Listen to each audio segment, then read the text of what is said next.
Bonjour et bienvenue sur notreprof.fr. Dans cette vidéo, on va faire un tour d'horizon de back-office Joomla. On va se connecter à notre administration de Joomla.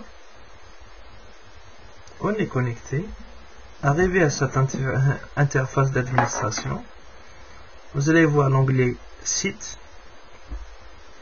On a panneau d'administration, mon profil, toutes les informations qui concernent votre profil. On a configuration qui vous permet d'avoir la configuration générale de Joomla. Ensuite, la ligne maintenance comprenant déverrouiller, vider le cache, purger les fichiers expirés. La ligne information système, ça nous permet d'avoir la version de notre système PHP. Il y a d'autres informations. Et puis le bouton déconnexion, qu'on le trouve également ici, ça nous permet de se déconnecter de l'interface d'administration de Joomla. Arrivé à l'onglet utilisateur, gestion des utilisateurs, on a ici, on peut ajouter un utilisateur. C'est ici qu'on peut gérer les inscrits administrateurs, mais aussi les inscrits sur le site internet. Vous pouvez aussi ajouter un utilisateur directement via le back-office. Aussi, nous avons un groupe concerne les groupes d'utilisateurs créés. On peut créer aussi un groupe via ce bouton ici. Nous avons la ligne niveau d'accès. C'est les droits qu'on peut attribuer à chacun des utilisateurs. Enfin, on voit des mails en nombre. Comme le nom l'indique, ça vous permet d'envoyer les mails en nombre aux utilisateurs inscrits sur le site internet. On passe à l'onglet menu, gestion des menus. Ici, vous allez gérer tous les menus créés. Par défaut, on a le menu principal. Nous allons voir dans les prochains tutos comment créer les menus, comment assigner un emplacement désiré à un menu, etc. On passe à l'onglet contenu. On a ici gestion des articles. C'est à cet endroit qu'on va gérer tous les articles créés, sachant un article publié peut correspondre à une page web de votre site internet. Ensuite, on a gestion des catégories qui vous permet de hiérarchiser les contenus sous Joomla. Sur la version 1.5 de Joomla, on a les sections, catégories et articles. Chaque section peut contenir plusieurs catégories et chaque catégorie peut contenir plusieurs articles. Ensuite, nous avons articles en vedette qui nous permet d'afficher les articles qui étaient mis en vedette. Par la suite, on a la gestion des médias,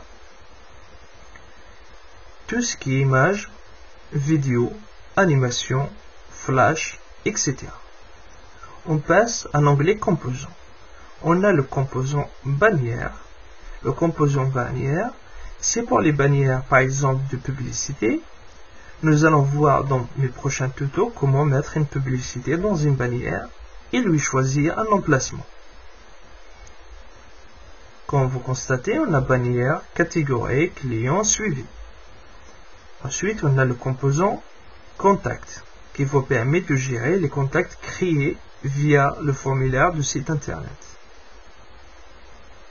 On a les fils d'actualité, les liens web, les messageries privées. On trouve de nouveaux messages privés. Lire les messages privés.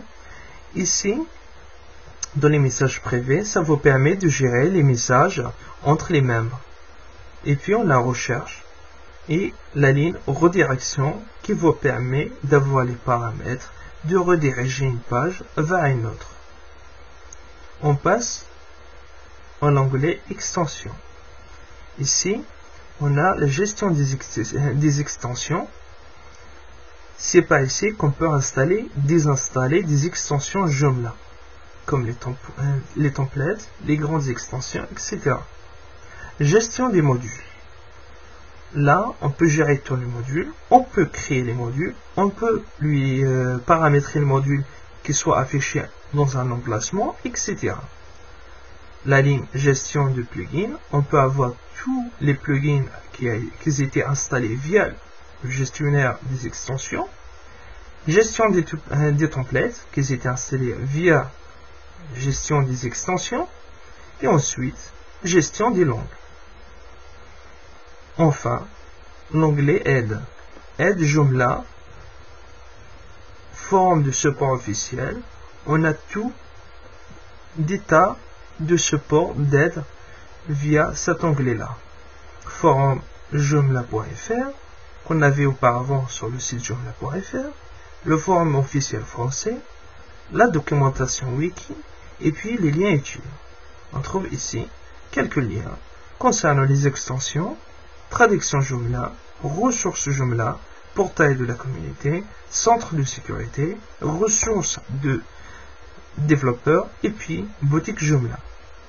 Pour finir, nous avons ici 3 lignes concernant les 5 derniers utilisateurs connectés, les 5 articles les plus consultés, avec le nombre de clics ici, et puis l'élément populaire, et enfin les 5 derniers articles ajoutés. Ici, nous avons le nombre d'administrateurs connectés. On a 1, 6 mois, et puis le nombre d'utilisateurs connectés sur votre site internet. Ici, on n'a pas de message. Et puis, le bouton voir le site, ça nous permet de voir, de visualiser notre site internet. Vous allez voir, on clique dessus, et va nous rediriger vers notre page. À chaque modification dans les contenus, menus, articles, etc., on va automatiquement prévisualiser en actualisant notre page web en appuyant sur la touche F5 ou bien sur la petite icône sur Mozilla, et nous allons voir le changement. Dans cette vidéo, on va s'arrêter là. Je vous dis à très bientôt sur notprof.fr pour d'autres vidéos qui va vous permettre de vous expliquer étape par étape la création du site internet. Au revoir.